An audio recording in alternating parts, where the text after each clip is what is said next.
Europe 7h moins le quart sur Europe 1, le 4e plan autisme présenté aujourd'hui par le gouvernement. Les mesures ont été dévoilées en grande partie hier par Emmanuel Macron qui souhaite que les autistes aient la vie la plus normale possible. Ce plan sera doté de 340 millions sur 5 ans. La réforme dite avenir professionnel est présentée elle aujourd'hui par la ministre du Travail, Muriel Pénicaud. Le texte s'articule autour de 67 articles qui vont notamment créer de nouveaux droits, mais le contrôle sera aussi renforcé pour les chômeurs. Et puis Lula doit se rendre aux autorités avant 22h, heure française ce soir. Un juge de Rio a ordonné l'incarcération de l'ancien président brésilien. La journée s'annonce ensoleillée, ciel clair partout avec quelques nuances nuageuses au pied des Pyrénées, dans le Finistère également. Le vent marin va souffler très violemment dans le Languedoc-Roussillon. Côté température, nous avons 16 à Brest, 17 à Nice, 19 à Caen, 20 à Rennes, 21 à Toulouse, 23 à Bordeaux. La maximale du côté de Saint-Girons, 24 degrés. Europe 1, bonjour. Raphaël Duchemin. Allez, c'est l'heure de retrouver vos experts. Ils sont là pour décrypter avec vous l'actualité. On commence par l'international. François Clemenceau, les électeurs hongrois votent ce dimanche pour renouveler leur parlement au terme d'une campagne que le Premier ministre Viktor Orban a focalisée sur la question identitaire et l'immigration, aux grandes dames évidemment des Européens.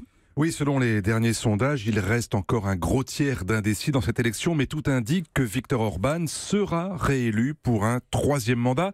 Et pour 2 raisons. La première tient à l'éclatement de l'opposition de gauche qui n'a pas su ou pas voulu se coaliser contre cet ennemi commun.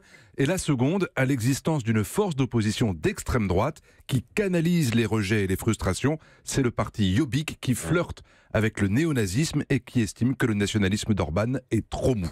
Et pourtant, Viktor Orban n'a pas lésiné sur la question de l'identité et de la menace migratoire. C'est vrai, il a exploité sur tous les tons la peur que les Hongrois ressentent face à l'inconnu. Il n'y a que 1% d'immigrés en Hongrie pour 10 millions d'habitants, mais les Hongrois ont été traumatisés par l'épisode de la vague de réfugiés de 2015. À l'époque, 400 000 migrants sont passés de la Serbie à l'Allemagne en transitant par la Hongrie, et si presque aucun n'est resté, comme me le confiait hier un diplomate hongrois, c'est parce que les migrants n'ont aucune envie de s'installer en Hongrie. Alors, pourquoi avoir peur d'être solidaire des Européens en acceptant un quota de migrants ? Il était question de 1300 à l'époque. Pourquoi en avoir peur maintenant, alors que la Hongrie s'est dotée de frontières quasiment infranchissables ?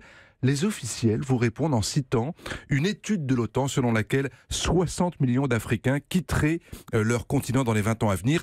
Et donc la Hongrie préférerait se barricader aujourd'hui plutôt que d'affronter une telle éventualité à la dernière minute. Mais on voit bien que derrière ce discours, c'est la protection de l'identité nationale qui est en jeu. J'ai entendu hier cette phrase, certes l'Union européenne fait la force, mais la diversité aussi est une force, autrement dit, chacun chez soi. Ouais, et ça, Bruxelles aime pas trop, c'est ce qui rend quand même la relation compliquée avec Bruxelles. Bruxelles, Berlin, Paris, en fait, on voit bien que dans cette campagne, il y a eu un discours très anti-occidental, avec par exemple des attaques quotidiennes contre le milliardaire juif américain George Soros, qui est accusé de tous les maux pour avoir financé un certain nombre d'ONG de l'opposition.